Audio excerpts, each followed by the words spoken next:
الحمد للہ وکفا والصلاة والسلام علی عباده الذین اصطفا خصوصاً علی افضلہم وخاتم النبیین محمد الامین وعلی آلہ وصحبہ اجمعین اما بعد فقد قال اللہ تبارک وتعالی کما ورد فی سورة الزخرف اعوذ باللہ من الشیطان الرجیم بسم اللہ الرحمن الرحیم حامیم والکتاب المبین انا جعلناہ قرآنا عربیا لعلکم تعقلون وَإِنَّهُ فِي أُمِّ الْكِتَابِ لَدَيْنَا لَعَلِيٌّ حَكِيمٌ وقال تبارک وتعالی کما ورد فی سورة الواقعہ فلا اقسم بمواقع النجوم وإنه لقسم لو تعلمون عظیم انه لقرآن کریم فی کتاب مکنون لا يمسه الا المطهرون تنزیل من رب العالمین وقال عز وجل کما ورد فی آخر سورة الفجر بل هو قرآن مجید فی لوح محفوظ صدق اللہ العظیم رب اشرح لی صدری ویسر لی امری واحلل عقدۃ من لسانی یفقہوا قولی اللہم ربنا الہمنا رشدنا واعذنا من شرور انفسنا اللہم ارنا الحق حقا وارزقنا اتباعہ وارنا الباطل باطلا وارزقنا اجتنابہ اللہم ارحمنا بالقرآن العظیم واجعلہ لنا اماما ونورا وہدا ورحمہ اللہم ذکرنا منہ ما نسینا وعلمنا منہ ما جہلنا وارزقنا تلاوتہ آناء اللیل وآناء النہار واجعلہ لنا حجتا یا رب العالمین آمین۔ آج شعبان معظم کی 28ویں شب ہے اور ہم ماہ رمضان مبارک کے دوران نماز تراویح کے ساتھ دورہ ترجمہ قرآن کی تمہید کے طور پر آج اور کل تعارف قرآن کے ضمن میں بعض چیزوں پر غور کریں گے تاکہ اثناء دورہ ترجمہ قرآن یہ چیزیں آپ کے ذہن میں ایک پس منظر کے طور پر موجود رہیں۔ رمضان مبارک میں نماز تراویح کے ساتھ دورہ ترجمہ قرآن کا جو سلسلہ ہم نے شروع کیا اب اسے 15 برس سے زائد ہو چکے ہیں۔ الحمدللہ کہ اس کا چرچا اب وسیع و عریض پیمانے پر ہو چکا ہے، نہ صرف اندرون ملک بیرون ملک بھی۔ اس دوران میں خود میں نے جہاں تک مجھے یاد پڑتا ہے کم سے کم 6 مرتبہ دورہ ترجمہ قرآن کی تکمیل کی سعادت حاصل کی ہے۔ 2 مرتبہ اس سے قبل کراچی میں، 3 مرتبہ لاہور میں، 1 مرتبہ ملتان میں، 1 مرتبہ ابوظہبی میں۔ اور اس سال جو میں اپنی اب ضعیفی اور اپنے علالت کے باوجود یہ ہمت کر رہا ہوں اس کا ایک خاص سبب ہے، اور وہ یہ کہ اللہ کے فضل و کرم سے بعض صورتیں ایسی پیدا ہوئیں کہ کیبل ٹی وی پر میرے ان دروس قرآن یا دورہ ترجمہ قرآن کے کیسٹ دکھائے گئے بھارت میں، اور وہیں سے یہ درخواست بھی موصول ہوئی کہ ہم چاہتے ہیں کہ اسے سیٹلائٹ پر ٹیلی کاسٹ کرائیں، لیکن اس کے لیے اس کی جو ریکارڈنگ ہے اس کا معیار بہتر ہونا چاہیے۔ تو اس ضرورت کو پورا کرنے کے لیے میں یہ ہمت کر رہا ہوں، اگرچہ اب جو بھی عمر کی سطح ہے وَمَن نُعَمِّرْهُ نُنَكِّسُ فِي الْخَلْقِ، میری یادداشت بھی اتنی شارپ نہیں رہی ہے جتنے پہلی تھی، استحضار جو کراس ریفرنسز کا ہے وہ بھی اب اتنا نہیں ہے جتنا کہ پہلے تھا، اور کبھی کبھی میری زبان لڑکھڑاتی بھی ہے۔ ان تمام معذوریوں کے باوجود اس ایک اہم ضرورت کے تحت میں نے یہ ارادہ کیا۔ میں خود بھی اللہ سے دعا کرتا ہوں، آپ بھی اللہ سے دعا فرمائیں کہ اس ارادے کی تکمیل ہو جائے اور اس سلسلے کو اللہ تعالیٰ اپنے کلام پاک کے پیغام اور علم اور حکمت کی ایک بڑے پیمانے پر پورے عالم انسانیت میں پھیلانے کا ذریعہ بنا دے۔ تعارف قرآن کے ضمن میں سب سے پہلی بات جو سمجھنے کی ہے وہ یہ کہ قرآن مجید کے بارے میں ہمارا اجمالی عقیدہ کیا ہے۔ یہ 3 جملوں پر مشتمل ہو سکتا ہے۔ ہمارے نزدیک قرآن اللہ کا کلام ہے جو محمد الرسول اللہ صلی اللہ علیہ وسلم پر نازل ہوا، اور تیسرے یہ کہ یہ مکمل محفوظ شکل میں موجود ہے، بنوعاً، اس میں نہ کوئی تحریف ہوئی ہے نہ کوئی تبدیلی ہوئی ہے۔ یہ کم سے کم 3 اجزاء ہیں ہمارے عقیدے کے قرآن مجید کے بارے میں۔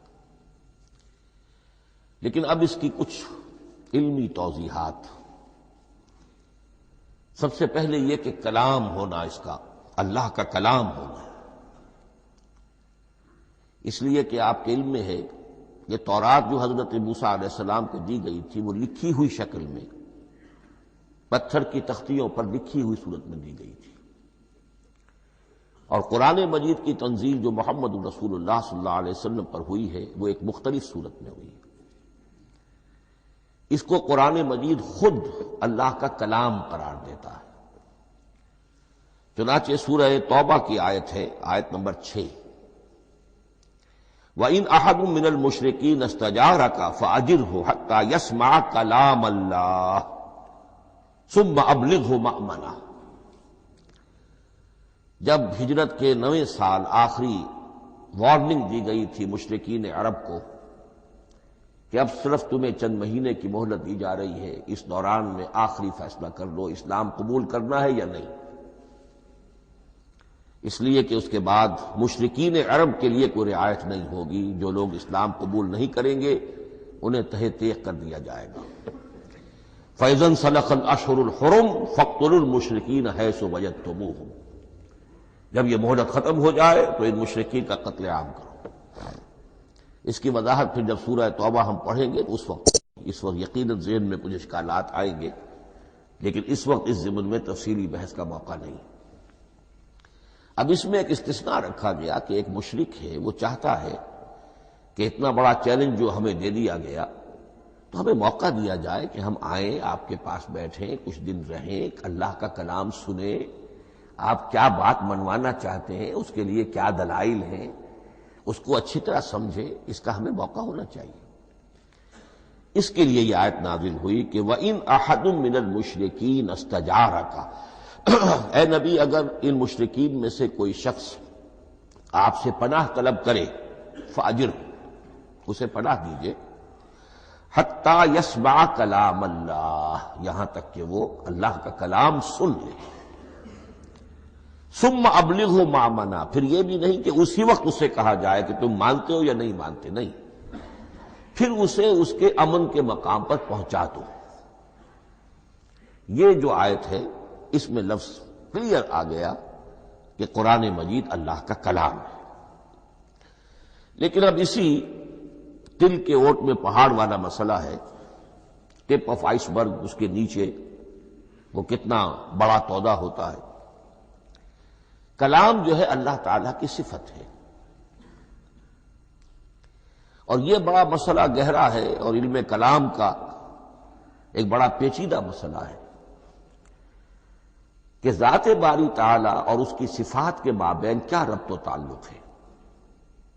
آیا صفات ذات کا جز ہیں، جزو لا ینفک ہیں، حصہ ہے، یا کچھ زائد بر ذات، جس کو علامہ اقبال نے ایک جگہ کہا ہے صفات ذات حق، حق سے جدا یا عین ذات۔ یہ ہمارے علم کلام کا ایک بڑا پیچیدہ مسئلہ ہے، لیکن یہ کہ اس میں متکلمین کا جو تقریباً اجماعی فیصلہ ہے وہ دو لفظوں میں آتا لا عین ولا غیر. اللہ کی صفات نہ تو اس کی ذات کا عین ہے نہ اس کی ذات سے غیر ہے. بہت پیچیدہ شکل ہے، اور یہ بھی اس وقت کا میرا موضوع نہیں ہے، میں صرف کسی اور موضوع کے لیے صرف حوالے دے رہا ہوں.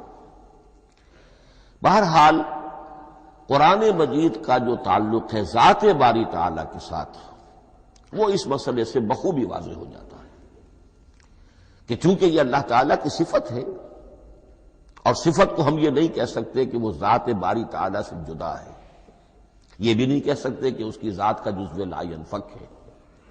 کچھ اسی طرح کا تعلق ہے قرآن مجید کا ذات باری تعالیٰ کے ساتھ.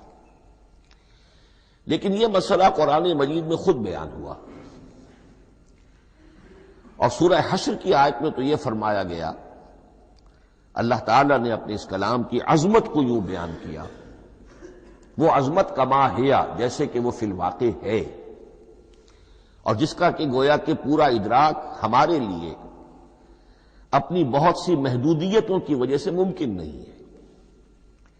لیکن ایک تمثیل کے پیرائے میں سمجھایا، لو انزلنا هذا القرآن على جبل لرأيته خاشعا متصدعا من خشية الله وتلك الأمثال نضربها للناس لعلهم يتفكرون.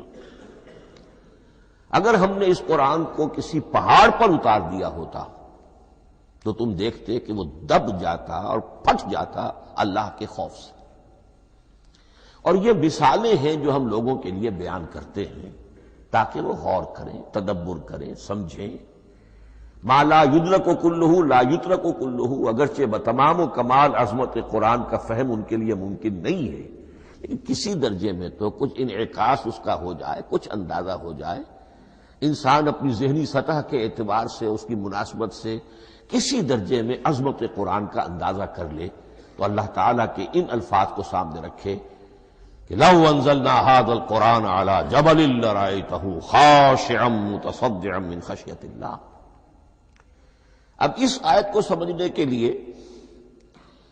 سورہ اعراف کی آیت نمبر 143 کو سمجھنا ہوگا، اسی اصول کے تحت کہ القرآن یفسر بعضہ بعضا، قرآن کا ایک حصہ دوسرے حصے کی تشریح کرتا ہے.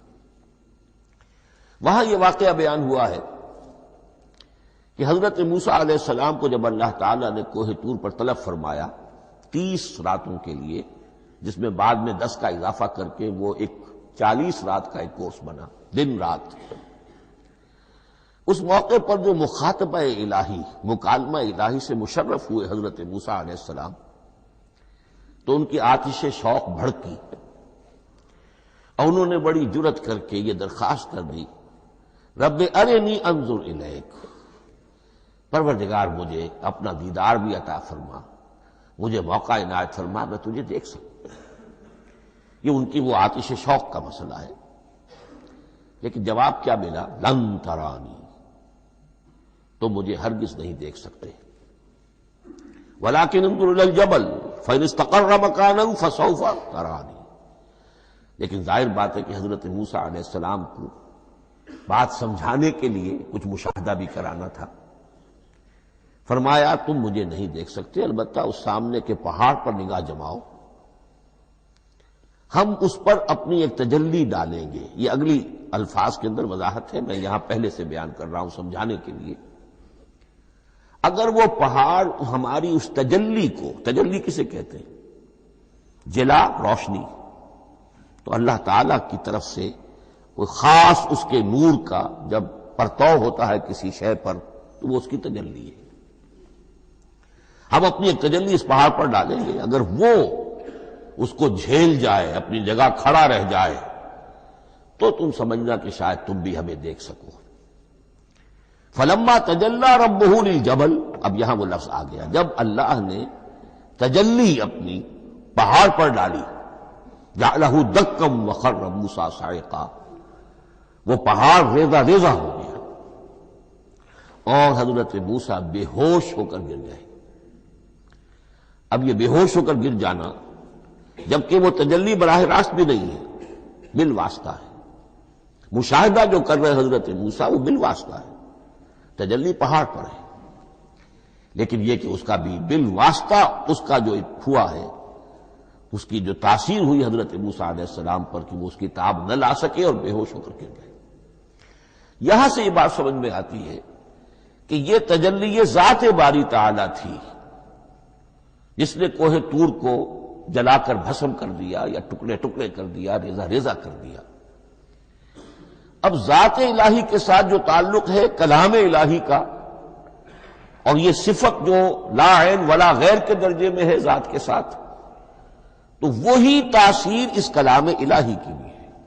لو انزلنا هذا القرآن على جبل لرأيته خاشعا متصدعا من خشية الله وتلك الامثال نضربها للناس لعلهم يتفكرون۔ اس حقیقت کو اس دور میں میں اپنے مطالعے کی محدودیت کا اعتراف کرتے ہوئے عرض کر رہا ہوں کہ میرے نزدیک جس قدر پرشکوہ انداز میں علامہ اقبال نے بیان کیا ہے اسی کیفیت کو وہ شاید اس کی کوئی مثال نہ مل سکے۔ فاش گویم آنچ در دل مزمرست، یہ کتابیں نیست چیزیں دیگرست۔ میں صاف ہی کہہ دیتا ہوں جو میرے دل میں چھپی ہوئی بات ہے۔ فاش گویم آنچ در دل مزمرست، یہ کتابیں نیست، اس قرآن کو کتاب نہ سمجھنا، یہ کچھ اور شے ہے، چیزیں دیگر است۔ اب وہ چیزیں دیگر کیا ہے؟ وہی جو میں نے عرض کیا، ذات باری تعالی اور کلام کا صفت باری تعالی ہونا، اس کے بنا پر جو مناسبت ہے، جو قرب ہے، جو مشابہت ہے۔ مثل حق پنہاؤ ہم پیداستو، زندہ و پائندہ و گویاستو۔ اس کلام میں اللہ تعالی کی ساری صفات کا انعکاس موجود ہے۔ یہ بات ویسے بھی سمجھ میں آتی ہے، کوئی شخص ذرا گفتگو کرے، چند جملے جب وہ ادا کرے گا اپنی زبان سے تو معلوم ہو جائے گا کہ اس کے فہم کا، اس کی دانش کا، اس کے مطالعے کا حدود اربع کیا ہے اور اس کے ذہن کی سطح کیا، سمجھ میں آ جائے گی بات۔ اس لیے کہ کلام جو ہے وہ متکلم کی پوری شخصیت کی عکاسی کر رہا ہوتا۔ تانت بازی راگ پایا، چند جملے کسی نے کہا، پتہ چل گیا کہ یہ کس سطح کے آدمی ہیں، علمی اعتبار سے، معلوماتی اعتبار سے، تہذیبی اعتبار سے، کلچرڈ ہیں یا نہیں ہیں۔ یہ ساری باتیں چند جملوں میں واضح ہو جائیں گی۔ تو اللہ تعالیٰ کی بھی جملہ صفات کا عکس اس قرآن میں موجود ہے۔ ان میں سے جن چند چیزوں کا ذکر علامہ نے شعر میں کیا، وہ جو سورہ حدید کی آیت ہے، هو الاول والآخر والظاہر والباطن، اللہ الظاہر بھی ہے، الباطن بھی ہے۔ اتنا ظاہر کہ اس سے زیادہ ظاہر کوئی شے نہیں، اور اتنا باطن کہ اس سے زیادہ چھپی ہوئی کوئی شے نہیں۔ اسی لیے حضور سے جو منقول ہیں الفاظ کہ پروردگار انت الظاہر فلیس فوقک شیء وانت الباطن فلیس دونک شیء، یہی کیفیت قرآن کی ہے۔ مثل حق پنہاؤ ہم پیداستو، پنہا بھی ہے ظاہر بھی ہے، جیسے ذات باری تعالی اور جیسے اللہ تعالی کی شان ہے جو آیت الکرسی کے شروع میں آئی، الحی القیوم۔ مثل حق پنہاؤ ہم پیداستو، زندہ ہو پائندہ ہو گویاستو۔ یہ قرآن جو ہے اللہ تعالی کی صفات کا ایک عکس اپنے اندر رکھتا ہے۔ اس سے ذرا آگے چلیے، کلام کے بارے میں۔ اب کلام الہی ظاہر بات ہے کہ صفت ہے، اور صفت قدیم ہے۔ اللہ کی صفات حادث نہیں ہے، اللہ کی ذات بھی قدیم ہمیشہ سے ہے، اور اس کی صفات بھی قدیم ہمیشہ سے۔ اور یہ جو کلام الہی ہے، ظاہر بات ہے کہ یہ جو ہماری زبان کے حروف و اصوات ہیں، کلام الہی تو ان سے منزہ ہے، مبرہ ہے، ماورا ہے، اعلیٰ ہے، عرفہ ہے۔ ہماری زبانوں کے حروف و اصوات، الفابیٹس جگہ جگہ تبدیل ہو جائیں گے، انگریزی کے کچھ اور ہیں، اردو کے کچھ اور ہیں، عربی کے کچھ اور ہیں۔ کلام الہی ان تمام سے آگاہ، عرفہ، منزہ اور مبرہ ہے۔ یہ کلام الہی جب بھی نازل ہوا ہے، ظاہر بات ہے حضرت موسیٰ پر اگر کتاب اتاری گئی وہ بھی علم الہی سے آئی، لیکن وہ عبرانی زبان میں آئی۔ حضرت عیسیٰ علیہ السلام پر انجیل اتاری گئی، ہم یقین سے نہیں کہہ سکتے، دو میں سے کسی ایک زبان میں اتاری گئی ہوگی، یا عبرانی ہوگی، اس لیے کہ شام کے جس علاقے میں، فلسطین کے جس علاقے میں ان کی پیدائش ہوئی اور جہاں وہ دعوت و تبلیغ کے لیے گھومتے رہے، اس کے عوام کی زبان تھی آرامی اور خواص کی زبان تھی عبرانی، ہیبریو۔ تو یا تو وہ بھی تورات کی طرح عبرانی ہی میں نازل ہوئی تھی یا آرامی میں ہوگی، لیکن اب کوئی نسخہ نہ ہیبریو کا، کوئی قدیم نسخہ دنیا میں موجود ہے، نہ آرامی کا۔ جو سب سے پرانا نسخہ ملتا ہے انجیل کا وہ اس کا ترجمہ ہے، لیٹن زبان کا ترجمہ ہے یا گریک ترجمہ ہے، اصل کوئی نہیں۔ بہرحال جب وہ کلام الہی محمد الرسول اللہ پر نازل ہوا، اب اس نے حروف و اصوات کا وہ جامہ پہنا کہ جو عربی زبان کے ہیں۔ یہی وجہ دیکھیے، میں نے جو آیت سورہ حامیم، یہ جو سلسلہ سور ہے اس میں سے سورہ زخرف کی آیت جو میں نے آپ کو سنائی، حامیم والکتاب المبین انا جعلناہ قرآنا عربیا لعلکم تعقلون، ہم نے بنا دیا ہے اپنے اس کلام کو قرآن عربی، اس کو عربی حروف و اصوات کا جامہ ہم نے پہنا دیا ہے، انا جعلناہ قرآنا عربیا لعلکم تعقلون، کہ چونکہ مخاطب اول جو قوم تھی امیین، ان کی زبان عربی تھی، لعلکم تعقلون، تاکہ تم اس کو سمجھ سکو۔ اب اس سے آگے چلیے، اصل قرآن مجید کے 3 مقامات سے معلوم ہوتا ہے، اصل قرآن اللہ کے پاس ہے۔ یہ قرآن جو ہمارے پاس ہے مصحف عثمان رضی اللہ تعالی عنہ، یہ اس قرآن کی مصدقہ نقل ہے۔ اصل قرآن کہاں ہے؟ ایک جگہ فرمایا بل ہوا قرآن مجید فی لوح محفوظ، لوح محفوظ میں ہے، اصل قرآن وہاں ہے۔ اسی طریقے سے اسی سورہ زخرف کی اگلی آیت کیا ہے؟ ہم نے اسے عربی قرآن بنا کر اتارا، لیکن اصل قرآن کیا ہے؟ وَإِنَّهُ فِي أُمِّ الْكِتَابِ لَدَيْنَا لَعَلِيٌّ حَكِيمٌ، حقیقت میں تو یہ ام الکتاب میں ہے جو ہمارے پاس ہے، اور علی ہے، بہت بلند، حکیم، بڑی حکمت والا، یا محکم مضبوط، حکیم کے دونوں معنی ہیں۔ استحکام بھی اسی ہے کاف اور میم کے مادے سے بنا ہے، کسی شے کا پختہ ہو جانا، مضبوط ہو جانا، اور عقل کی پختگی وہ حکمت ہے، وہ دانائی ہے۔ اس اعتبار سے نوٹ کیجئے، اصل قرآن کہاں ہے؟ لوح محفوظ میں۔ اصل قرآن کہاں ہے؟ ام الکتاب میں۔ اسی کو کہا گیا ہے ایک اور مقام پر، فی صحف مکرمۃ مرفوعۃ مطہرۃ بأیدی سفرۃ کرام بررہ۔ یہ قرآن، اصل قرآن تو بڑے صحیفوں میں، ان صحیفوں میں ہے، ان صفحات میں ہے، ان اوراق میں ہے، جس کی شان کیا ہے؟ مکرمۃ، ان کی انتہائی تعظیم کی جاتی ہے، مطہرۃ، نہایت پاک صحیفے، فی صحف مکرمۃ مرفوعۃ، بلند و بالا، مطہرۃ بِأَيْدِي سَفَرَةٍ كِرَامٍ بَرَرَةٍ، ان فرشتوں کے ہاتھ میں جو بہت باعزت، بہت اونچے درجے کے، ان کے ہاتھوں میں ہے۔ وہ لوگ ہیں کہ جن کی تحویل میں ہے یہ کلام پاک، فی صحف مکرمۃ مرفوعۃ مطہرۃ بِأَيْدِي سَفَرَةٍ كِرَامٍ بَرَرَةٍ۔ اب اسی کو بیان کیا ہے سورہ واقعہ میں، فلا اقسم بمواقع النجوم، تو نہیں، میں قسم کھاتا ہوں ستاروں کے ڈوبنے کی جگہ کی۔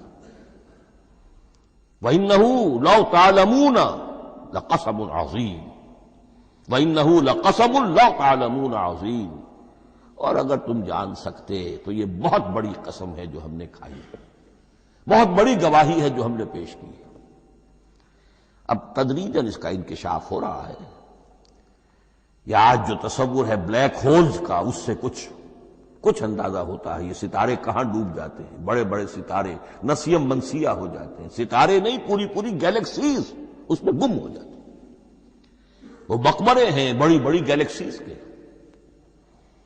فلا اقسم بمواقع النجوم وانه لقسم لو تعلمون عظیم انه لقرآن کریم، یہ قرآن ہے بہت باعزت، فی کتاب مکنون، اور یہ اس کتاب میں جو چھپی ہوئی ہے۔ یہ لؤلؤ مکنون کا لفظ آتا ہے قرآن مجید میں، جیسے موتی ہوتے ہیں انہیں چھپا کر رکھا جاتا ہے ڈبیوں میں، مخملی ڈبیوں کے اندر موتیوں کو، اسی طریقے سے فی کتاب مکنون لا یمسہ الا المطہرون، وہ صحیفے بھی بہت مطہرہ تھے اور ان کو چھو نہیں سکتے مگر وہی جو انتہائی پاک ہیں، ملائکہ مقربین، جن کے قریب سے بھی ہو کر معصیت یا گناہ کا کوئی تصور تک نہیں گزر سکتا، وہ ہیں جو اس کو چھوتے ہیں، ان کے ہاتھوں میں ہے، ان کی تحویل میں ہے۔ یہ ہے وہ چیزیں کہ جس سے اندازہ ہوا کہ اصل قرآن کہاں ہے۔ یہ جو ہمارے پاس ہے در حقیقت یہ نقل مطابق اصل ہے، مصدقہ نقل ہے۔ اب اس میں آپ سے عرض کر دوں کہ ایک بہت خوبصورت بات ہمیں جو ملتی ہے، تورات میں جو استثناء، جو صفر استثناء ہے ڈیوٹرانومی، اس کے 18ویں باب میں 18ویں اور 19ویں آیات جو ہیں اس میں ذکر موجود ہے، میں ان کے لیے انہی کے بھائیوں میں سے تیری مانند ایک نبی برپا کروں گا۔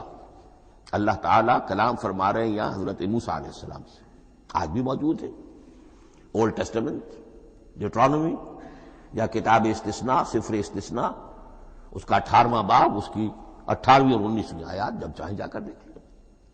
میں ان کے لیے ان کے بھائیوں ہی میں سے تیری مانند ایک رسول اٹھاؤں گا، میں ان کے لیے انہی کے بھائیوں میں سے تیری مانند ایک نبی برپا کروں گا اور اپنا کلام اس کے منہ میں ڈالوں گا، اور جو کچھ میں اس سے کہوں گا وہی وہ ان سے کہے گا۔ یہ ہے جو پیشین گوئی ہے محمد الرسول اللہ صلی اللہ علیہ وسلم کی، اور یہاں وہ فرق واضح کر دیا گیا، اے موسیٰ تم سے تو یا تو ہم نے کلام کیا ہے یا تمہیں جو کتاب دی ہے وہ لکھی ہوئی دی ہے، لیکن جو نبی تیری ہی مانند میں برپا کروں گا۔ اب اس میں بھی نوٹ کرنے کی بات ہے کہ حضرت موسیٰ کے مشابہ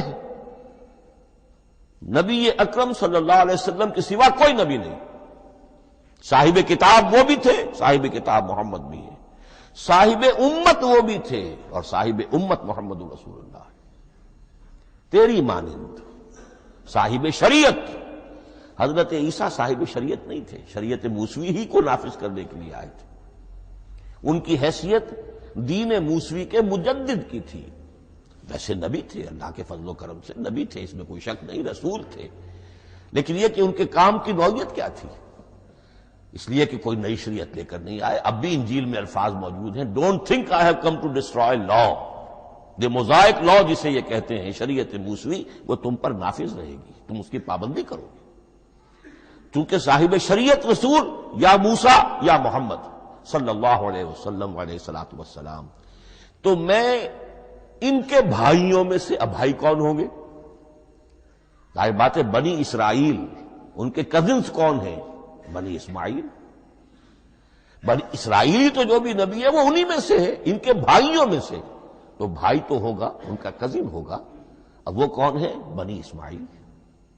آپ نے ابھی سنا ہوگا جب پیس ٹریٹی ہوئی تھی اور کلنٹن صاحب آئے تھے، اور وہاں جب شاہ حسین جو ہیں اردن کے وہ بھی آئے اور بغل گیر ہوئے تھے، اسرائیل کے وزیر اعظم تھے، تو اس وقت یہ لفظ استعمال کیا تھا صدر کلنٹن نے کہ آپ لوگ تو آپس میں کزنز ہیں، لفظ کزن استعمال کیا تھا۔ تو ان کے بھائیوں میں سے گویا کہ غیر اسرائیلی جو ان کے قریب ترین قرابت دار ہوں گے وہ بنو اسماعیل ہیں. تیرے مانند صاحب شریعت نبی میں برپا کروں گا، لیکن اس پر جو میرا کلام اترے گا وہ کس شکل میں اترے گا؟ میں اپنا کلام اس کے منہ میں ڈالوں گا اور پھر وہ جو کچھ کہے گا وہ وہی کہے گا جو میں نے کہا ہے. اب اس کے حوالے سے ایک بہت اہم بات سمجھ لیجئے، اور قرآن مجید کے دو اہم مقامات کی وضاحت اس سے ہو جائے گی. یہ کلام اللہ، قرآن مجید میں اس کو قول جبرائیل بھی کہا گیا ہے. کلام اللہ حضرت جبرائیل کے ذریعے سے جب ادا ہوا ہے تو قول جبرائیل ہے، اور پھر جب وہ محمد الرسول اللہ کی زبانی ادا ہوا تو قول رسول ہے، قول محمد ہے صلی اللہ علیہ وسلم. یہ قول اللہ بھی ہے، قول جبرائیل بھی ہے، اور قول محمد بھی ہے بیک وقت. یہ بات دیکھیے سورہ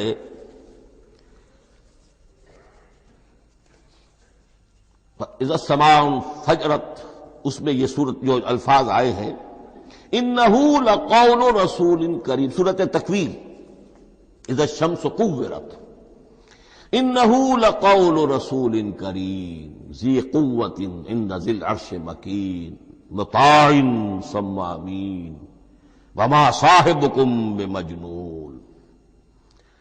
یہ یہاں پر حضرت جبرائیل کا ذکر ہو رہا ہے. وما ہوا بقول شیطان الرجیم، محمد تک اس قرآن کو لانے والا تو وہ بلند پائے کا فرشتہ ہے، یہ کوئی شیطان رجیم نہیں ہے. اس لیے کہ مکے والوں نے کہہ دیا تھا ہو سکتا ہے کوئی بدروح آئی ہو محمد پر، اور اس بدروح نے کوئی الٹی سیدھی بات سکھا دی ہو. نہیں، انہ لقول رسول کریم. یہاں رسول کریم کون ہے؟ حضرت جبرائیل. انہ لقول رسول کریم ذی قوت عند ذی العرش مکین، بڑی قوت والا اور جس کا بڑا اونچا مقام اور مرتبہ ہے عرش والے کے قریب. ذی قوت عند ذی العرش مکین مطاع ثم امین. وہ فرشتوں کے مطاع ہیں، فرشتے ان کی اطاعت کرتے ہیں، فرشتوں کے سردار ہیں، اور پھر ساتھ ہی پورے امین ہیں. جبرائیل امین یہ ہم لفظ استعمال کرتے ہیں. اور اس کے بعد آگے جا کے فرمایا وما ہوا بقول شیطان الرجیم، یہ کسی شیطان ایک رجیم کا قول نہیں ہے. اب یہاں اس سورہ تکویر میں قرآن کو قول جبرائیل قرار دیا گیا. لیکن سورۃ الحاقہ میں چلیے، اس کے آخر میں آتا ہے انہ لقول رسول کریم وما ہوا بقول شاعر قلیلا ما تؤمنون ولا بقول کاہن قلیلا ما تذکرون تنزیل من رب العالمین. یہاں اب رسول کریم سے مراد محمد الرسول اللہ صلی اللہ علیہ وسلم. یہ کسی شاعر کا قول نہیں ہے، کسی کاہن کا قول نہیں ہے، یعنی جس کے زبانی یہ قرآن لوگوں کے سامنے آ رہا ہے. جبرائیل کا قول ہو کر تو محمد پر نازل ہوا صلی اللہ علیہ وسلم، لیکن اب لوگوں کے سامنے وہ قول محمد بن کر آ رہا. انہ لقول رسول کریم وما ہوا بقول شاعر قلیلا ما تؤمنون ولا بقول کاہن قلیلا ما تذکرون تنزیل من رب العالمین. تو قرآن مجید کلام اللہ ہے، پھر وہ قول جبرائیل بنا جب جبرائیل نے آ کر محمد کو سنایا، اور پھر وہ قول محمد بنا جب محمد کی زبان مبارک سے لوگوں نے اسے سنا، اہل عرب نے سنا، اور پھر وہ بات پھیلتی چلی گئی. اب آخری بحث اس موضوع پر جو ہے وہ یہ ہے، کلام الہی کی 3 صورتیں ہیں جو قرآن مجید میں سورہ شورى کی آیت نمبر 51 میں بیان ہوئی ہے. وما كان لبشر ان يكلمه اللہ، کسی بشر، کسی انسان کی یہ حیثیت نہیں ہے، مقام نہیں ہے کہ اللہ اس سے کلام کرے. یہ نہیں کہا کہ اللہ کے لیے ممکن نہیں ہے، نہیں، اللہ کے لیے تو ہر شے ممکن ہے، لیکن کسی بشر کا یہ مقام نہیں ہے کہ اللہ اس سے کلام کرے. مخلوق ہے، بشر ہے. ما کان لبشر ان یکلمہ اللہ الا اب 3 شکلیں آئیں، الا وحیا او من وراء حجاب او یرسل رسولا فیوحی باذنہ ما یشاء انہ علی حکیم. 3 صورتیں ہیں کلام الہی کی.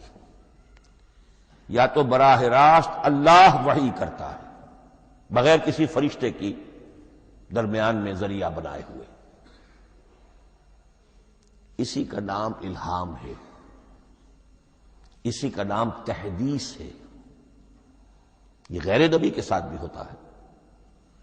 حضور نے فرمایا ہر نبی کی امت میں محدث ہوتے تھے جن سے اللہ کلام کرتا تھا، اور میری امت کا محدث عمر ہے رضی اللہ تعالی عنہ۔ محدث، محدث نہیں، محدث کے معنی ہے علم حدیث کا ماہر۔ امام بخاری محدث ہے، امام مسلم محدث ہے۔ محدث تحدیث سے مفعول بنا جس سے بات کی جاتی ہے، محدث۔ اللہ بات کرتا ہے، اللہ دل میں ڈال دیتا ہے، القاء ہو جاتا ہے، الہام ہو جاتا ہے، کوئی فرشتہ درمیان میں نہیں، براہ راست۔ دوسری شکل کلام کی کیا ہے؟ او من ورائے حجاب، یہ ہمارے علم کی حد تک صرف حضرت موسیٰ علیہ السلام کی شان ہے، استثنائی شان ہے۔ وَكَلَّمَ اللَّهُ مُوسَىٰ تَكْلِيمًا، اور موسیٰ کے ساتھ تو اللہ نے کلام فرمایا جیسے کہ کلام کیا جاتا ہے۔ فرق کیا تھا؟ من ورائے حجاب، پردہ تھا، دیکھ نہیں سکتے تھے، تبھی تو ان کی وہ آتشی شوق بھڑکی تھی۔ کیا قیامت ہے کہ چلمن سے لگے بیٹھے ہیں، صاف چھٹتے بھی نہیں، سامنے آتے بھی نہیں، کلام بھی فرما رہے ہیں، لیکن یہ کہ بات مجھے دیدار عطا کرنے کے لیے تیار نہیں، رب ارنی انظر الیک۔ لیکن یہ جو کلام ہے ہمارے علم کی حد تک براہ راست اس دنیا میں حضور سے ہوا ہے معراج کی شب، لیکن وہ 7ویں آسمان پر ہوا۔ اس دنیا میں ہمارے علم کی حد تک یہ کلام براہ راست من ورائے حجاب صرف حضرت موسیٰ علیہ السلام کی استثنائی شان ہے۔ اور تیسرا ہے او یرسل رسولا فیوحی باذنہ ما یشاء، یا تیسری صورت یہ کہ اللہ کسی پیغامبر کو بھیجتا ہے جو وحی کرتا ہے جو اللہ چاہتا ہے۔ یہ تیسری شکل ہے وحی کی۔ قرآن مجید اس تیسری شکل میں نازل ہوا ہے محمد الرسول اللہ صلی اللہ علیہ وسلم پر۔ حضور کو جو الہام ہو جاتے تھے، جو حضور کو القاء ہو جاتا تھا، جو آپ کے دل میں براہ راست اللہ کی طرف سے وحی آتی تھی، وہ قرآن میں شامل نہیں ہے۔ اگرچہ حضور کے خواب بھی سچے تھے، وہ بھی اللہ کی طرف سے ہوتے تھے، شیطان کی آمیزش نہیں ہو سکتی تھی، لیکن یہ بھی قرآن میں شامل نہیں ہے۔ قرآن میں شامل ہے تیسری قسم کی وحی، او یرسل رسولا، پھر ہم بھیجتے ہیں ایک پیغامبر کو فرشتوں میں سے۔ اللہ یستفی من الملائکۃ رسلا ومن الناس، اللہ چن لیتا ہے فرشتوں میں سے بھی اپنا پیغامبر اور انسانوں میں سے بھی۔ تو فرشتے کے ذریعے سے ایک فرشتہ جو اللہ سے لیتا ہے اور انسان رسول انسان تک پہنچا دیتا ہے۔ اب وہ رسول انسان، رسول بشر جو ہے وہ اپنے ہم نوع ہم جنس لوگوں کو پہنچاتا ہے۔ تو اللہ یستفی من الملائکۃ رسلا ومن الناس، یہاں وہی بات فرمائی او یرسل رسولا فیوحی باذنہ ما یشاء، پھر وہ وحی کرتا ہے اللہ کے حکم سے جو اللہ چاہتا ہے۔ یہ کلام الہی کی یہ تیسری شکل ہے جو محمد الرسول اللہ صلی اللہ علیہ وسلم پر نازل ہوا، اور وہ ہے قرآن حکیم۔ اب ایک اور بحث جو علمی ہے وہ یہ ہے کہ حضور پر جو اس کا نزول ہوا اس کی کیفیات کیا تھی۔ دو الفاظ استعمال ہوتے ہیں، انزال بھی اور تنزیل بھی۔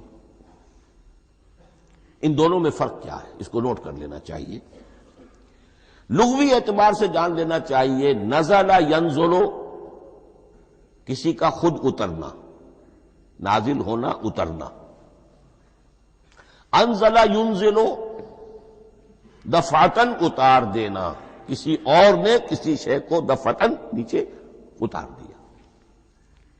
یہی مفہوم نزلہ کے ساتھ بے لگ جائے تو آ جاتا ہے، با کے ساتھ نزلہ بہی، یہ اتارنے کے مفہوم میں آئے گا۔ لفظی ترجمہ یہ بھی کر سکتے وہ اترا اس شے کے ساتھ۔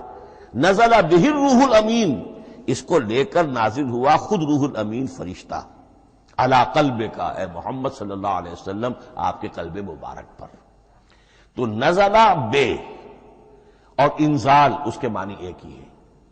لیکن اگلا لفظ ہے تنزیل، نزل ینزل تنزیلا، اس کے معنی ہے رفتہ رفتہ، تدریجاً، نجمن نجمن، تھوڑا تھوڑا کر کے، وقفے وقفے سے اتارنا۔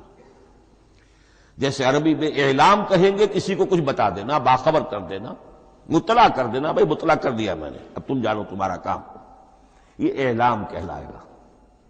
تعلیم کسے کہتے ہیں؟ سکھانا، درجہ بدرجہ، دیکھنا اس کی استعداد کیا ہے، آج یہ کیا بات سمجھ سکتا ہے، میں اتنے ہی درجے تک سمجھاؤں، اب کل میں اسے مزید سمجھاؤں گا، پرسوں مزید سمجھاؤں گا، یہ درجہ بدرجہ کسی شے کو سمجھانا، یہ تعلیم ہے۔ تو انزل ینزل انزالا، یہ ہے اتار دینا دفعتاً، اور نزل ینزل تنزیلا، یہ ہے تدریجاً اتارنا۔ اب قرآن مجید کے لیے یہ دونوں الفاظ مستعمل ہیں، لیلۃ القدر اور لیلۃ المبارکہ۔ اب یہ دو بھی نوٹ کر لیجئے، قرآن مجید میں چونکہ اہم مضامین کم سے کم دو جگہ پر ضرور آتے ہیں۔ انا انزلناہ فی لیلۃ القدر، یہاں انزلنا ہے، نزلنا نہیں ہے، انزلنا ہے، ہم نے اتارا اس کو لیلۃ القدر میں۔ اور باقی صورت تو آپ کو یاد ہوگی، وما ادراک ما لیلۃ القدر، لیلۃ القدر خیر من الف شہر، تنزل الملائکۃ والروح فیہا باذن ربہم من کل امر، سلام ہی حتی مطلع الفجر۔ لیکن یہ اہم مضمون قرآن مجید میں دوسری جگہ بھی ہے، سورہ دخان کے شروع میں فرمایا حامیم والکتاب المبین انا انزلناہ فی لیلۃ مبارکۃ انا کنا منذرین فیہا یفرق کل امر حکیم امرا من عندنا انا کنا مرسلین رحمتا من ربک انہ هو السمیع العلیم۔ یہ لیلۃ المبارکہ ہے، ایک ہی ہے، لیلۃ القدر اور لیلۃ المبارکہ، ان دونوں کے لیے وہی انزلنا کا لفظ آیا۔ لیکن یہ کہ سابقہ کتابوں کے اعتبار سے قرآن مجید کا فرق واضح کیا گیا ہے، مثلا سورہ نساء کی آیت نمبر 136 بہت نمایاں ہے، بہت نمایاں۔ وہاں فرمایا گیا یا ایھا الذین آمنوا آمنوا باللہ ورسولہ والکتاب الذی نزل علی رسولہ والکتاب الذی انزل من قبل۔ اے ایمان کے دعوے دارو، حقیقتاً ایمان لاؤ، ایسے ایمان لاؤ جیسے ایمان لانے کا حق ہے، اللہ پر بھی اور اس کے رسول پر بھی، اور اس کتاب پر بھی جو اللہ نے اپنے رسول پر نازل فرمائی، اور اس کتاب پر بھی جو اللہ نے پہلے نازل فرمائی۔ لیکن نازل کے لیے یہاں آیا حضور کے لیے والکتاب الذی نزل علی رسولہ، تنزیل کی شکل میں، اور تورات کے لیے والکتاب الذی انزل من قبل، وہ تو دفعۃ واحداً لکھی ہوئی تختیوں کی شکل میں حضرت موسیٰ علیہ السلام کو دے دی گئی تھی۔ تو یا ایھا الذین آمنوا آمنوا باللہ ورسولہ والکتاب الذی نزل علی رسولہ والکتاب الذی انزل من قبل۔ یہ جو تنزیل ہوئی ہے حضور پر، یعنی لیلۃ القدر میں جو رمضان مبارک میں ہے، پورا قرآن لوح محفوظ سے، کتاب مکنون سے، ام الکتاب سے نقل کر کے اتار دیا گیا سمائے دنیا تک۔ پہلا آسمان جسے ہم کہتے ہیں سمائے دنیا، وہ آسمان جو قریب ترین ہے دنیا کے، وہاں سے اب یہ درجہ بدرجہ، تھوڑا تھوڑا، چند آیتیں، چند سورتیں، پھر آیتیں، پھر سورتیں، یہ نازل ہوا محمد الرسول اللہ صلی اللہ علیہ وسلم پر۔ گویا کہ پہلا مرحلہ انزال کا ہے، پورا قرآن لوح محفوظ یا کتاب مکنون یا ام الکتاب سے نقل کر کے اتار دیا گیا سمائے دنیا تک۔ یہ ہے انزل ینزل انزالا، انا انزلناہ فی لیلۃ القدر انا انزلناہ فی لیلۃ مبارکہ۔ لیکن محمد الرسول اللہ پر یہ نازل ہوا اب تھوڑا تھوڑا، نجمن نجمن، درجہ بدرجہ، تدریجاً، یہ ہے تنزیل۔ اس تنزیل کی حکمت قرآن مجید میں بیان ہوئی ہے، اور اس اعتبار سے کہ اہل عرب نے، اہل مکہ نے اعتراض کیا تھا کہ یہ پورا قرآن کیوں نہیں محمد ایک ہی مرتبہ پیش کر دیتے صلی اللہ علیہ وسلم۔ اس میں جو چیز مضمر تھی وہ یہ تھی کہ چونکہ یہ حقیقت میں اللہ کا کلام نہیں ہے، یہ محمد کا اپنا کلام ہے، تو کوئی شاعر دنیا میں ایسا نہیں ہے جو ایک دم اپنا پورا دیوان دے دے، وہ تو ساری عمر میں تھوڑا تھوڑا، آج غزل کہی، کل قصیدہ کہا، پرسوں کچھ اور کہا، پھر وہ جمع ہوتا ہے تو وہ دیوان بنتا ہے۔ اسی طریقے سے تو یہ کر رہے ہیں۔ اگر یہ اللہ کا کلام ہوتا تو بیک وقت آ جاتا۔ یہ تو ذرا محنت کرتے ہیں، کچھ اس کے اندر اس کو اپنی محنت سے کوشش کر کے کچھ موضوع کرتے ہیں، کلمات، الفاظ، اور اس طریقے سے رفتہ رفتہ لے کر آ رہے ہیں۔ اس لیے ان کا اعتراض نقل ہوا ہے یہ وقال الذين كفروا لولا نزل عليه القرآن جملة واحدة، انہوں نے کیوں نہیں اترا یہ قرآن پورا کا پورا ایک ہی بار؟ یہ اعتراض تھا۔ اس اعتراض کے جو جوابات دیے گئے ہیں وہ نوٹ کیجئے کہ لوگوں کے حق میں یہ مفید ہے، یہ پورے قرآن کا تحمل ایک وقت میں کر نہیں سکتے۔ یہ پورا قرآن تو ایک ہی مرتبہ اگر پہاڑ پر بھی اتار دیا جاتا تو وہ پھٹ جاتا، دب جاتا۔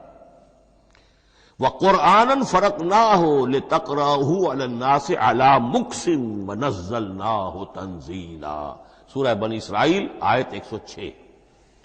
یہ وہ قرآن ہے جس نے ہم نے جس کو ٹکڑے ٹکڑے کر کے، فرق نہ ہو، فرق توڑ دینا، تھوڑا تھوڑا کر کے ہم نے کر دیا، لِتَقْرَأَهُ عَلَى النَّاسِ عَلَى مُكْثٍ، تاکہ آپ اسے پڑھ کر سنائے لوگوں کو وقفے وقفے سے، تاکہ وہ سہار سکیں، سنبھال سکیں، برداشت کر سکیں۔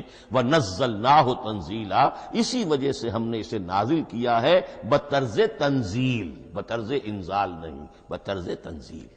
وَقُرْآنًا فَرَقْنَاهُ لِتَقْرَأَهُ عَلَى النَّاسِ عَلَى مُكْثٍ وَنَزَّلْنَاهُ تَنزِيلًا۔ ایک حکمت تو ہو گئی عوام کے لیے، ایک حکمت خود رسول کے لیے صلی اللہ علیہ وسلم۔ كَذَلِكَ لِنُثَبِّتَ بِهِ فُؤَادَكَ وَرَتَّلْنَاهُ تَرْتِيلًا۔ اب ذرا نوٹ کیجئے، قلب محمدی کے لیے بھی اس پورے کلام کا ایک دم سہار آسان کام نہیں تھا۔ یہ اس لیے، یہ اسی سورہ الفرقان کی جو آیت کا میں نے ایک حصہ آپ کو سنا دیا تھا، اسی کے اندر اس کا جواب آیا ہے، اسی آیت میں، آیت نمبر 32 ہے یہ سورہ فرقان کی۔ وقال الذين كفروا لولا نزل عليه القرآن جملة واحدة، یہ اعتراض ہے۔ جواب کیا ہے؟ كذلك لنثبت به فؤادك، ہم نے یہ اس لیے کیا ہے نبی کہ اس کے ذریعے سے آپ کے دل کو ٹھہراؤ اور جماؤ عطا کرے، یہ ایک دم اس کا اتر جانا۔ انا سنلقی علیک قولا ثقیلا، بڑا بھاری بوجھ ہے، ناقابل برداشت ہے، تاکہ رفتہ رفتہ آپ کا دل، اس کے اندر تقویت بڑھتی چلی جائے، اس کے اندر اور اس کا تحمل جو ہے اس کی صلاحیت بڑھتی چلی جائے۔ کذالک لنثبت بہ فؤادک ورتلناہ ترتیلا، اسی لیے ہم نے تھوڑا تھوڑا کر کے نازل کیا ہے۔ ولا یاتونک بمثل الا جئناک بالحق واحسن تفسیرا، ساتھ ہی فرمایا کہ یہ لوگ جو بھی اعتراض کریں گے ہم اس کا جواب بھی اور بہترین تعویل بھی آپ کو دے دیں گے۔ اب اگلی بحث یہ ہے، یہ قرآن کب اور کہاں نازل ہوا؟ یہ عام معلوماتی شے ہے، اس میں کوئی پیچیدگی نہیں ہے، لیکن اس کی اہمیت ہے، بہت ضروری ہے، وہ میں انشاءاللہ اگلی بحث میں جبکہ قرآن کے سمجھنے کے جو اصول ہیں ان کو بیان کروں گا تو وضاحت سے بات آئے گی۔ یہ کہ یہ عام معلوماتی ایک ہمارے ذہن میں خاکہ رہنا چاہیے، زمان و مکان کا کیا رشتہ ہے قرآن کے ساتھ۔ قرآن نازل کب ہوا؟ ہمارا چونکہ عام طور پر جو معمول ہے، ہم تو جو کرسچن ایرا ہے اس کے حوالے سے ہمارے ذہن کے اندر سارا حساب کتاب ہے، تو سن 610 عیسوی سے لے کر 632 عیسوی تک شمسی حساب سے 22 سالوں میں قرآن نازل ہوا ہے۔ 571 حضور کی ولادت کا سال ہے، 571 عیسوی۔ 610 میں آپ 39 سال کے ہوئے، لیکن قمری حساب سے 40 کے ہو چکے۔ 610 میں قرآن کی تنزیل شروع ہوئی اور 632 میں آپ کا انتقال ہوا۔ 22 برس زمانی اعتبار سے نقشہ ذہن میں رکھیے، اور اسے ہم اگر دوسرے حساب سے کہیں گے تو عام الفیل، وہ جو ابرہہ آیا تھا بیت اللہ کو ڈھانے کے لیے، وہ سال عربوں میں بہت مشہور ہو گیا تھا، اور وہی سال حضور کی ولادت کا ہے، تو عام الفیل ہی میں حضور کی ولادت ہوئی، لہذا 40 عام الفیل میں قرآن مجید کا نزول شروع ہوا، اور 11 ہجری تک یہ 23 برس بنتے ہیں قمری حساب سے۔ ایک رائے یہ بھی ہے کہ قرآن کا نزول 20 برس میں ہوا ہے، اور اس میں وضاحت یہ ہے کہ پہلے 3 سال اللہ تعالی نے ایک فرشتے کو، حضرت اسرافیل علیہ السلام کو مامور کیا تھا حضور کی تعلیم پر۔ دنیاوی اعتبار سے حضور نے کوئی تعلیم حاصل نہیں کی، آپ امی تھے۔ آپ نے دنیاوی اعتبار سے کسی کے سامنے زانو تلمس طے نہیں کیا، کہیں کوئی تعلیم حاصل نہیں کی، کہیں کوئی تحصیل علم نہیں کیا، لیکن اللہ تعالیٰ نے علمہ شدید القوا، اللہ تعالیٰ نے جو کچھ انہیں سکھایا ہے، جو علم انہیں عطا کیا ہے، تو ایک روایت یہ ہے کہ 3 برس تک، اور اس کے بعد پھر قرآن نازل ہونا شروع ہوا تو 20 برس تک قرآن نازل ہوا۔ لیکن وہ لوگ بھی مانتے ہیں کہ سورہ علق کی آیتیں نازل ہو چکی تھی، پھر 3 برس کا وقفہ ہے۔ سورہ علق کی آیتیں کیا ہے؟ جو پہلی وحی ہے، اقرا بسم ربک الذی خلق خلق الانسان من علق اقرا وربک الاکرم الذی علم بالقلم علم الانسان ما لم یعلم۔ گویا کہ بسم اللہ ہو رہی ہے محمد الرسول اللہ صلی اللہ علیہ وسلم کی تعلیم کی، اور جن گھرانوں میں یہ رواج ابھی تک چل رہا ہو، بسم اللہ بچوں کی کراتے ہیں، ایک تقریب کی شکل میں منعقد کرتے ہیں، ہمارے ہاں یہ رواج تھا، اب ہم چھوڑ چکے ہیں، کہ جو تقریب بھی حضور کی اور صحابہ کی زندگیوں سے ثابت نہ ہو، ہمیں کوشش کرنی چاہیے کہ ان تقریبات کا سلسلہ منقطع کریں۔ ما انا علیہ واصحابی، ہماری تقریبات جو ہے وہ بس وہیں تک محدود رہنی چاہیے۔ بہرحال وہ جو ایک چلتی ہے روایت، 4 سال 4 مہینے 4 دن کا بچہ یا بچی ہو تو بسم اللہ یہی آیتیں پڑھی جاتی ہیں۔ پڑھ تو نہیں سکتا، انگلی رکھ کر پڑھانے والا کوئی عالم دین بیٹھ جاتا ہے سامنے، وہ نہا دھو کر بچہ یا بچی بیٹھی ہوئی ہے، اور اس کو اقرا بسم ربک الذی خلق خلق الانسان من علق اقرا وربک الاکرم الذی علم بالقلم علم الانسان ما لم یعلم۔ اب اس میں تو سارا پڑھنے پر زور ہے، حصول علم پر زور ہے، کسی تبلیغ کا حکم ہی نہیں، ابھی رسالت کا کوئی تذکرہ کچھ بھی نہیں، اس میں تو قیامت کا بھی کوئی ذکر نہیں۔ اب اس کے بعد روایت یہ ہے کہ 3 برس تک پھر حضرت اسرافیل دن رات حضور کے ساتھ رہے ہیں اور آپ کی تعلیم ہوئی ہے، اور پھر 3 برس کے بعد پھر وحی کا سلسلہ شروع ہوا ہے، واللہ عالم۔ لیکن یہ کہ جب سورہ اقرا نازل ہو چکی ہے اس کی 5 آیتیں، تو وہ 3 برس بھی اس کا وقفہ شمار ہوں گے، زمانہ نزول پھر وہی 23 برس رہے گا۔ اسی کے ساتھ میں نے عرض کیا تھا کہ دوسری بات یہ کہاں نازل ہوا قرآن۔ ایک لفظ میں تو یہ سمجھ لیجئے یہ حجاز میں نازل ہوا۔ حجاز جزیرہ نمائے عرب کا ایک خاص حصہ ہے، پہاڑی سلسلہ، یوں سمجھ لیجئے، اس کو ذہن میں رکھیے۔ جزیرہ نمائے عرب جو ہے وہ شمال سے جنوب کی طرف چوڑا ہوتا جاتا ہے، شمال میں شام اور عراق کی طرف جاتا ہے تو وہ تنگ ہے، پھر نیچے چوڑا ہو رہا ہے۔ اس کا جو مغربی ساحل ہے، جس پر جدہ کی بندرگاہ بھی ہے، ینبو کی بھی ہے، اس کے کہیں وہ ایک میدان شروع ہوتا ہے ساحل سے، کہیں وہ بہت مختصر ہے، کہیں خاصا چوڑا ہے، اس کو کہتے ہیں تہامہ۔ پھر ایک پہاڑی سلسلہ ہے، اس کو کہتے ہیں حجاز۔ یہ پہاڑی سلسلہ جو ہے اس کے بعد جو ہے وہ نجد کہلاتا ہے، وہ سطح مرتفع ہے، پلیشو۔ تو یہ 3 حصے ہیں جزیرہ نمائے عرب کے جغرافیائی اعتبار سے، اور حجاز کہتے بھی ہیں پردے کو، حاجزن، پردہ جو 2 چیزوں کے درمیان حائل ہو جائے۔ تو یوں سمجھیے کہ یہ فلیٹ ہے نجد کا، اور یہ فلیٹ ہے میدان، یہ ہے تہامہ کا، اور درمیان میں یہ پہاڑی سلسلہ کھڑا ہوا ہے، تو یہ گویا کہ ان دونوں کو جدا کر رہا، یہ حجاز ہے۔ اس حجاز ہی کا شہر مکہ ہے، اس حجاز ہی کا شہر مدینہ ہے، اس حجاز ہی کا شہر طائف ہے، اس حجاز ہی کی آخری ٹپ سمجھ لیجئے تبوک ہے۔ تو حضور صلی اللہ علیہ وسلم کی پوری زندگی آغاز وحی کے بعد سے لے کر وہ اسی علاقے کے اندر، پہلے آپ مکے میں تھے، قرآن مجید کی جو صورتیں اس دور میں نازل ہوئیں، آیتیں نازل وہ مکیات کہلاتی ہیں۔ پھر آپ نے ہجرت کی، اور ہجرت کر کے جب آپ جا رہے تھے اس دوران میں بھی کچھ قرآن نازل ہوا اثناء ہجرت میں۔ پھر آپ مدینے تشریف فرما ہوئے، اب وہ ہم کہتے ہیں مدنی قرآن، لیکن مدنی قرآن سارا مدینے میں نازل نہیں ہوا۔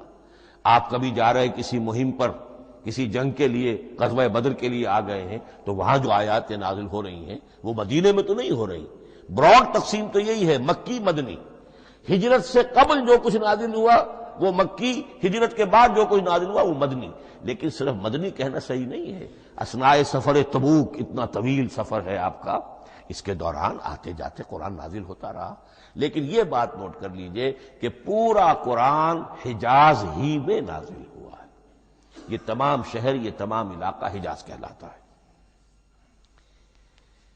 ایک اور بحث جو ہم اسی اپنی پہلی نشست میں مکمل انشاءاللہ کر لیں گے وہ ہے محفوظیت قرآن کی بحث.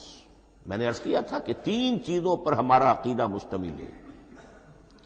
یہ اللہ کا کلام ہے، نمبر 1. نازل ہوا محمد الرسول اللہ پر صلی اللہ علیہ وسلم. اسی لیے ہم نے کلام سے متعلق کچھ مباحث علمی گہرائی میں اتر کر وہ سمجھے. حضور پر اس کے نزول، انزال اور تنزیل کے مختلف مراحل کو سمجھا. اب اس کی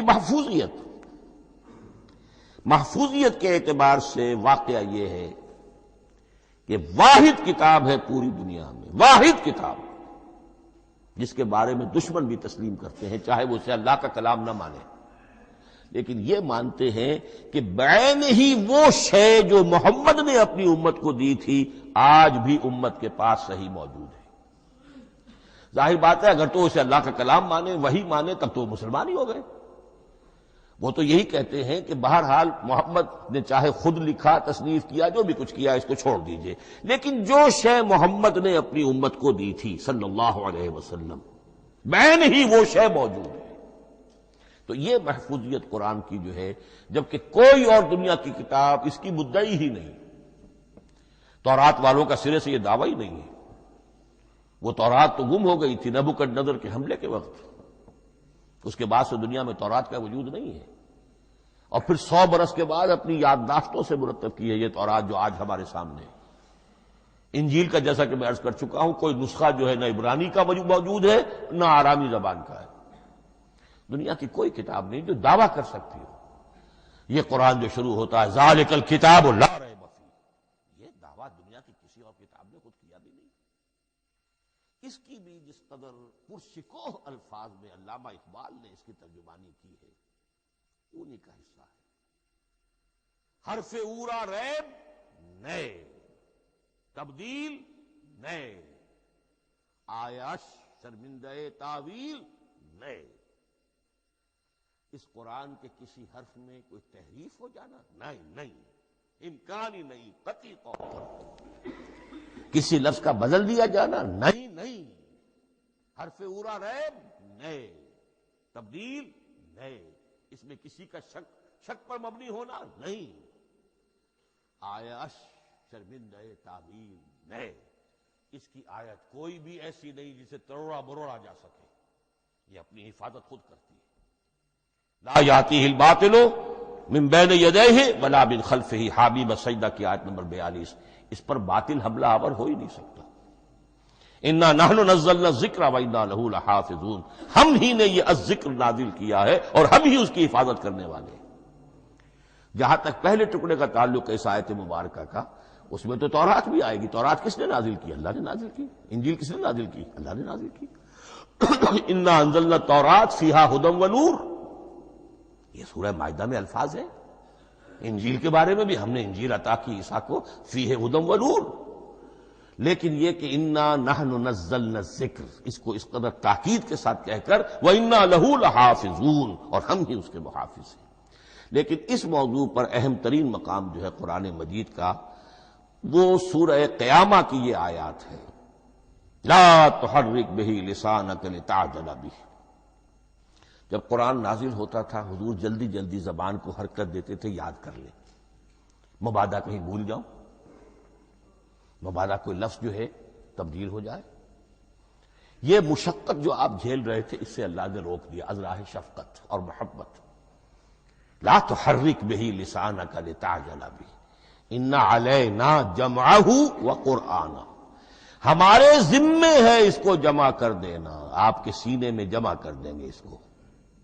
اور صرف جمع کرنا نہیں، قرآن ترتیب. قرآن ہوتا ہے پڑھا جاتا ترتیب سے.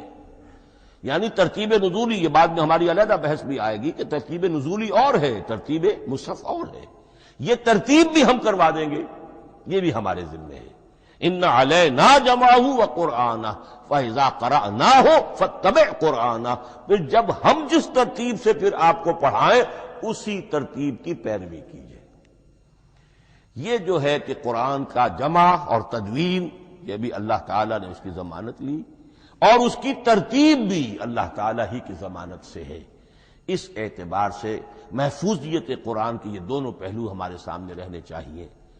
بارک اللہ لی ولکم فی القرآن العظیم ونفعنی وإیاکم بالآیات والذکر الحکیم۔